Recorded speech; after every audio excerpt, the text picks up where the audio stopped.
This story is titled, Dad Kicked Me Out so my golden child half-brother could move in, but 6 months later, they are begging me to lie to cover up his crime, or they will go to jail. Hey everyone! Before we jump into today's video, I need your help. We've noticed the channel is losing some traction, and subscribing is one of the best ways you can support us. It's quick, free, and it helps us keep bringing you awesome content. Your support means the world. Let's keep this channel growing together. Thanks so much. Now let's start the video. Alright, so let me set the stage for you. I'm Kyle, 18 male. The unwanted son, the scapegoat. The one you call when you need something to yell at or someone to blame. My dad, Frank, made it abundantly clear over the years that I was never his priority. That spot was reserved for my half-brother, Evan, 24 male, his firstborn and the pride of his life. Me? I was more like an afterthought. Now, Evan's my half-brother from my dad's first marriage to this lady named Marcy. I've never met her, and from what I've heard, she's not exactly winning any parenting awards. She bailed on Evan when he was a baby, leaving him to grow up with my dad.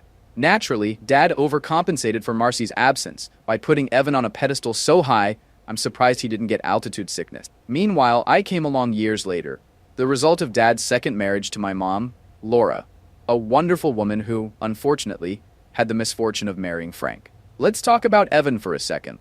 This guy was born with a silver spoon in his mouth and has spent his entire life acting like the world owes him something. He's that guy who thinks he's the protagonist of every story, even when he's clearly the villain. Growing up, Evan treated me like an inconvenience, a pest, something to step over on his way to whatever glory he imagined for himself.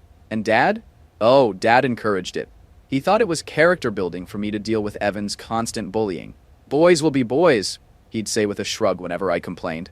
What a joke. So fast forward to about 6 months ago.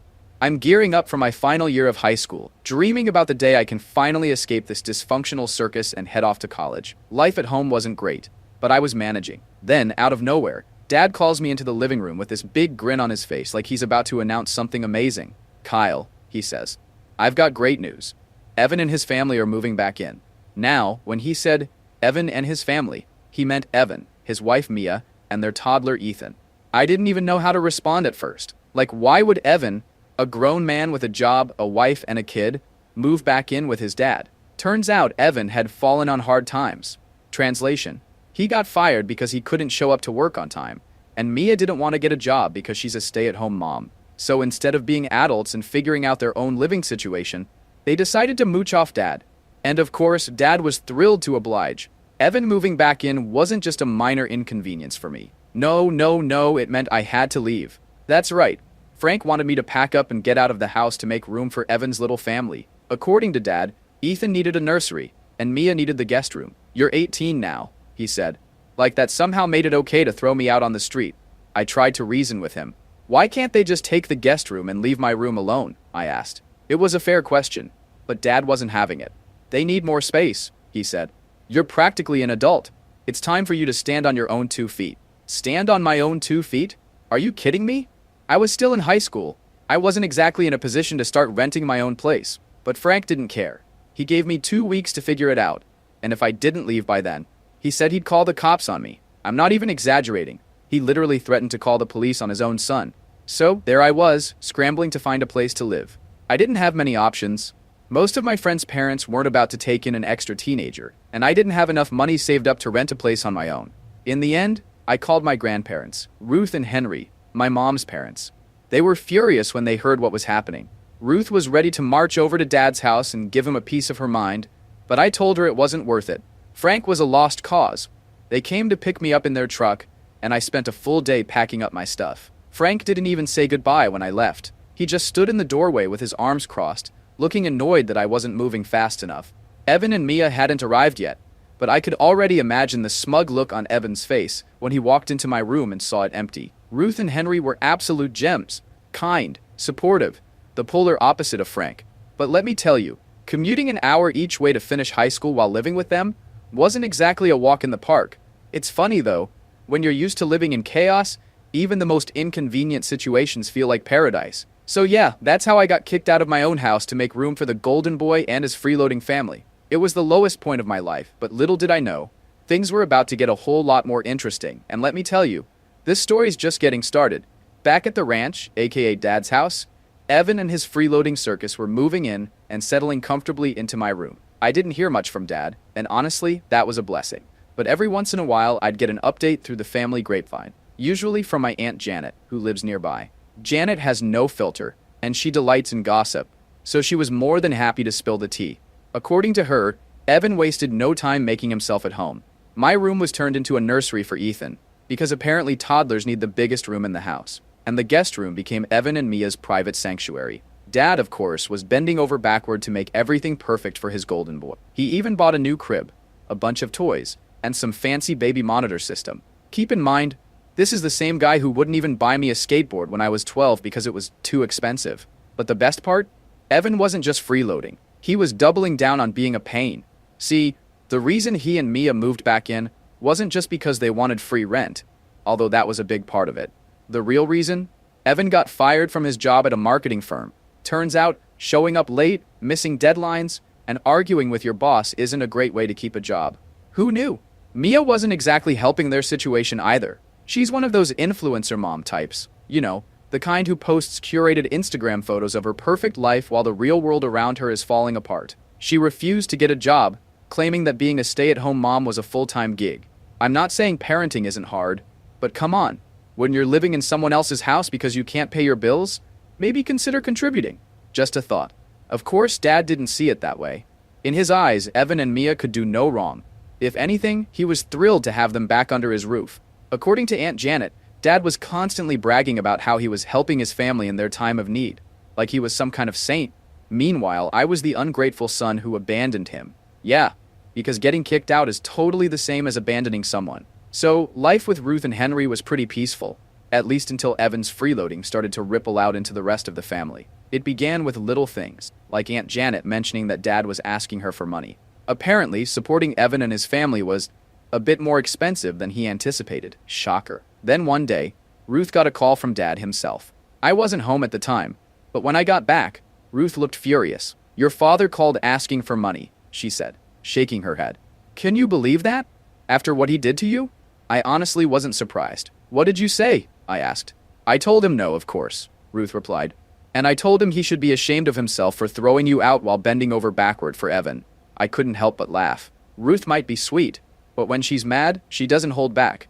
Apparently Dad didn't take it well, and accused her of turning me against him.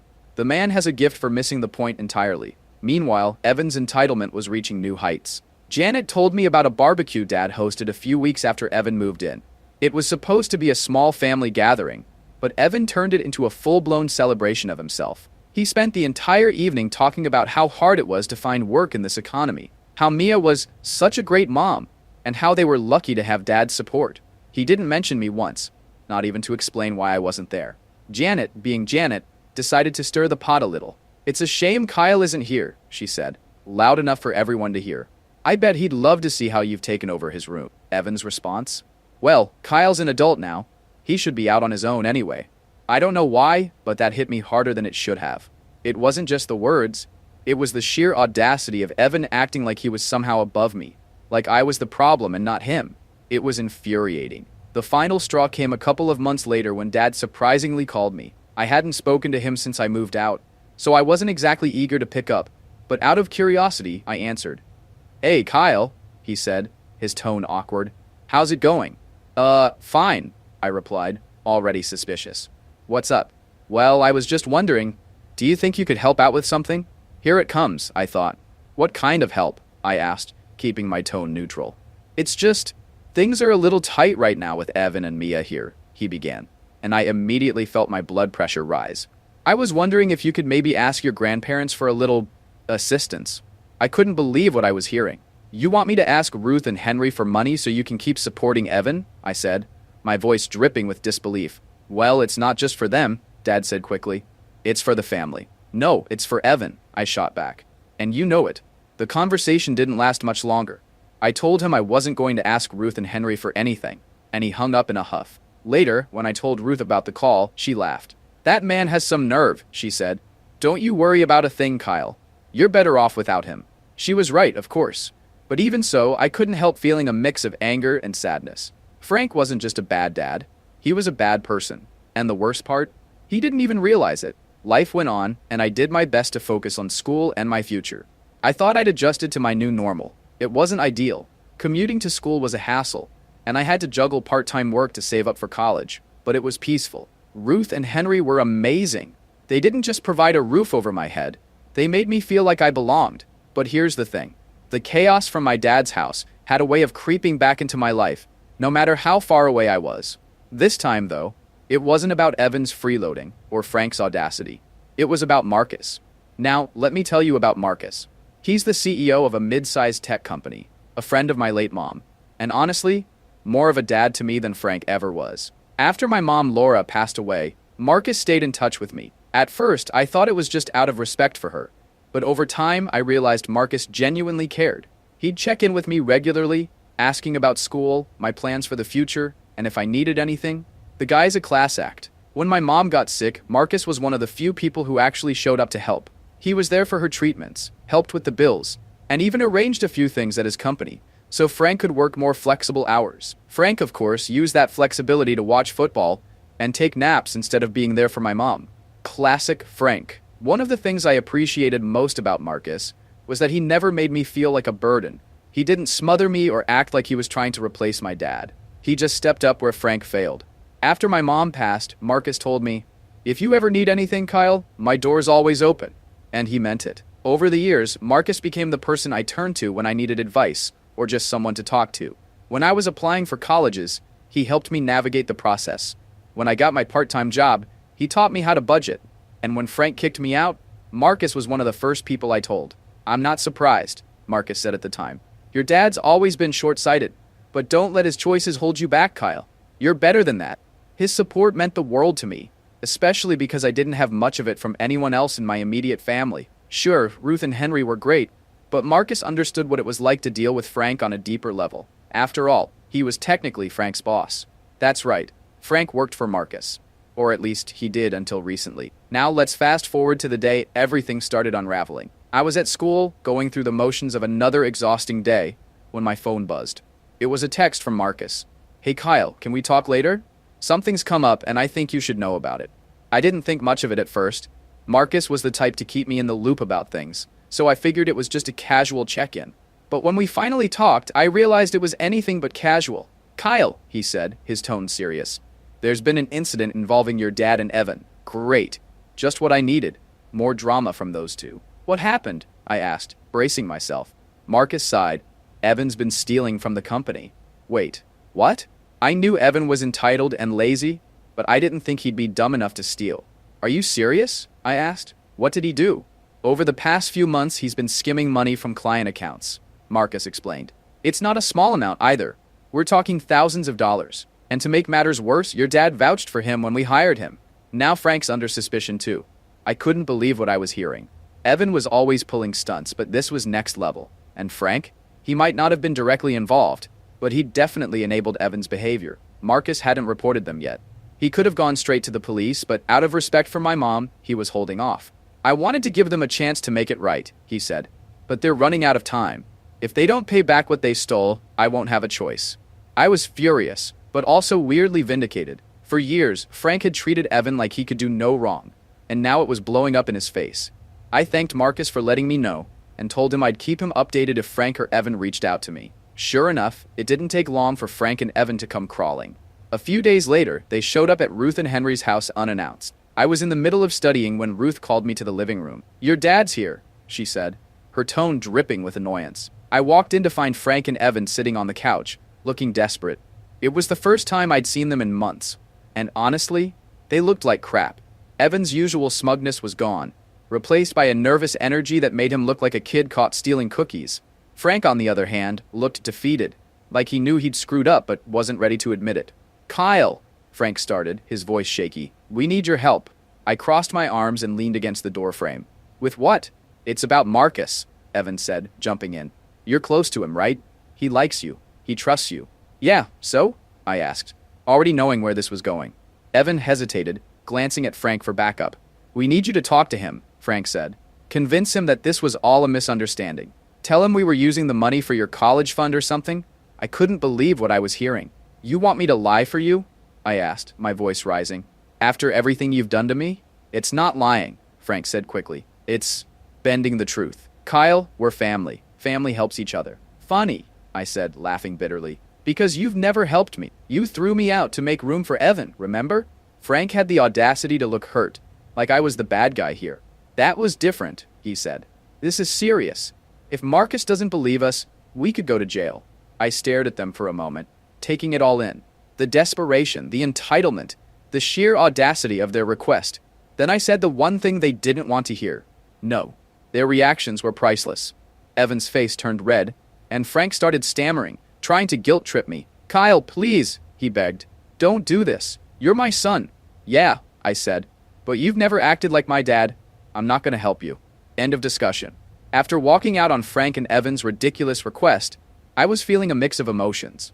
On one hand, it was satisfying to finally stand up to them after years of being their punching bag.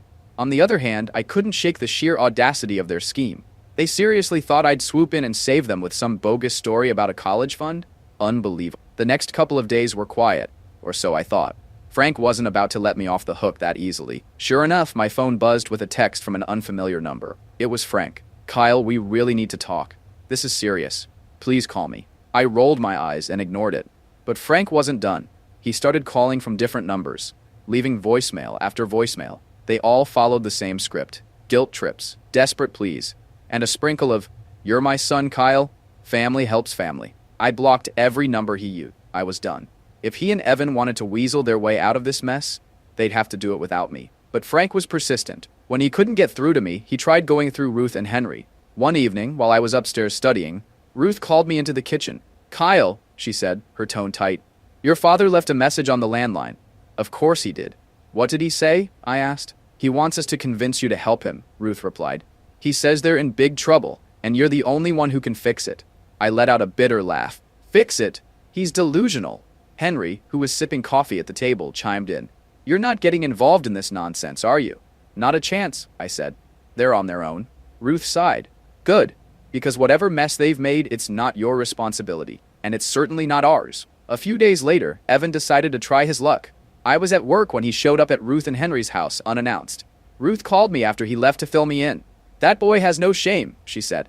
"He came here all smug, thinking he could charm us into convincing you." I could practically hear the disdain in her voice. "What did he say?" I asked. "He claimed it was all a misunderstanding," Ruth explained. "Said Marcus was overreacting and that you could clear things up if you just talked to him." "And what did you say?" "I told him to leave before I called the police," Ruth said with a huff. "I'm too old to deal with this kind of nonsense." Bless Ruth. She wasn't about to let anyone drag me into Frank and Evan's mess. Still, their persistence was starting to get under my skin. It wasn't just annoying, it was insulting. Did they really think they could guilt me into risking my own future for their crimes? Meanwhile, Marcus and I stayed in touch. He'd call every so often to update me on the situation. According to him, Frank and Evan were scrambling. They'd promised to pay back the stolen money, but hadn't delivered a single cent. Time was running out, and Marcus was losing patience. "I've given them every opportunity to fix this," Marcus said during one of our calls. "But they're not taking it seriously. If they don't come up with the money soon, I'll have no choice but to involve the authorities." "Do what you have to do," I told him. "They made their bed." Marcus sighed. "I know, Kyle, but it's frustrating. Your mom always tried to see the best in people, and I guess I'm trying to honor that, but there's only so much I can do." Hearing Marcus talk about my mom hit me harder than I expected. She was the glue that held our family together, the one who always believed people could change. But Frank and Evan had taken her kindness for granted. They didn't deserve Marcus's patience, and they certainly didn't deserve mine. The breaking point came when Frank showed up at Ruth and Henry's house himself. I was out with friends when it happened, so I only heard about it after the fact. Ruth was furious. "Your father has some nerve," she said when I got home. "He barged in here, uninvited, demanding to speak with you." "What did you do?" I asked, half expecting to hear that she'd thrown a rolling pin at him. "I told him to leave," Ruth replied. "He refused, so I called Marcus." "Wait, what? You called Marcus?" "Yes," Ruth said. "I told him what your father was doing and asked if he could step in. Marcus said he'd handle it. I didn't know whether to laugh or be impressed." Ruth wasn't playing around. And Marcus? He wasn't either. A few days later, Marcus called me with an update. "Kyle, I've spoken to your father," he said. "I made it clear that his behavior is unacceptable. If he contacts you or your grandparents again, he'll face legal consequences." I felt a surge of relief. Finally, someone was holding Frank accountable. "Thanks, Marcus," I said. "I appreciate it." "Don't thank me yet," Marcus replied. Your father's not out of the woods. If they don't pay back the money, I'll have no choice but to file charges. That wasn't my problem, though. So, after Marcus put the hammer down on Frank and Evan, you'd think they'd get the message and start cleaning up their mess. Well, they didn't. Instead, they doubled down on their stupidity, trying to scheme their way out of the hole they dug. But here's the thing. When you spend your whole life stepping on people, karma eventually comes around, and I was more than happy to give it a little nudge. At this point, I'd already decided I was done with them. I'd blocked Frank and Evan on every platform, warned Ruth and Henry to stay vigilant, and focused on moving forward. But even when you try to distance yourself from drama, drama has a way of finding you, especially when you've got people like Frank and Evan in your orbit. One day, Marcus called me with some news that made my jaw drop. "Kyle," he said, "I've discovered something new about your brother." "Do I even want to know?" I asked, already bracing for the worst. Marcus chuckled dryly. "Probably not, but here it is anyway. Evan wasn't just skimming money from the company. He was also using a company credit card for personal expenses." "Oh, for the love of... What was he buying?" I asked, half laughing at the absurdity. "Luxury items," Marcus replied. "Watches, designer clothes, even a set of golf clubs. The man's been living like he's still making six figures." I couldn't help but laugh. Evan's entitlement knew no bounds. Not only had he been stealing, but he'd been flaunting it like he was the star of a reality show. And now, the receipts were piling up. Literally.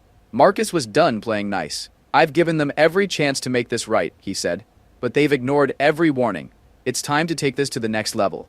I didn't have to ask what that meant. Marcus was gearing up to file charges, and honestly, I couldn't blame him. Frank and Evan had treated his generosity like a blank check, and now they were about to face the consequences. Still, a part of me couldn't shake the feeling that this wasn't enough. They'd spent years making my life hell.